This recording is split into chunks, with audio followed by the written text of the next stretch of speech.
Halo Sobat Mania, kembali lagi di BRC Official, ada kabar menarik nih mengenai doa dan zikir, dipanjatkan PSM Makassar, bersama anak yatim piatu jelang melawan Persib Bandung, pada pekan keempat Liga 1 2024/2025.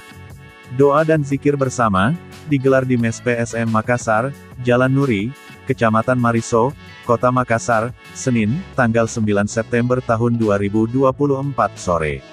Sebanyak 50 anak yatim piatu, dari Yayasan Panti Asuhan Anugerah, melantunkan ayat suci Al-Quran, dan doa untuk keselamatan, kesehatan, kemenangan skuad pasukan Ramang.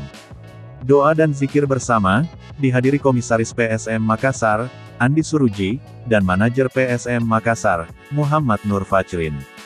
Doa dan zikir bersama ini, sudah jadi kebiasaan PSM Makassar, mendekati pertandingan. Manajer PSM Makassar, Muhammad Nur Fajrin menyampaikan, doa dan zikir bersama ini, bukanlah hal baru. Sudah berlangsung, dari musim-musim sebelumnya.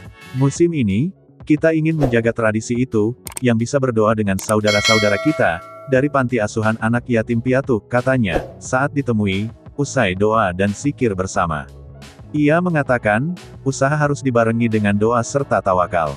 Berharap seluruh pemain, pelatih dan ofisial, diberikan kesehatan, dan keselamatan, selama kompetisi musim ini. Tak lupa hasil kemenangan, di setiap pertandingan dijalani.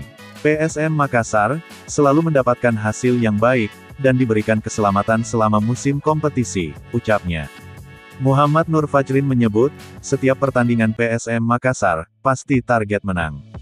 Klub kebanggaan masyarakat Sulawesi Selatan, Sulsel ini, akan memaksimalkan kesempatan yang ada. Apalagi ini baru awal musim.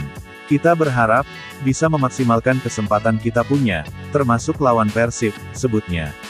Menurut dia, PSM Makassar punya modal bagus lawan Persib.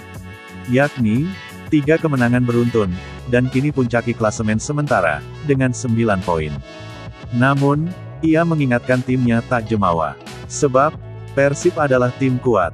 Klub kebanggaan masyarakat Bandung itu, berstatus juara bertahan Liga 1. Kita punya modal yang bagus. Namun, jangan lupa, Persib juga sebagai juara bertahan, pasti punya tantangan tersendiri untuk kita, pungkas Fajrin. Nah itu dia sobat untuk update kabar hari ini. Bagaimana pendapat kalian sobat? Tulis pendapat kalian di kolom komentar ya sobat, dan jangan lupa like, komen dan subscribe.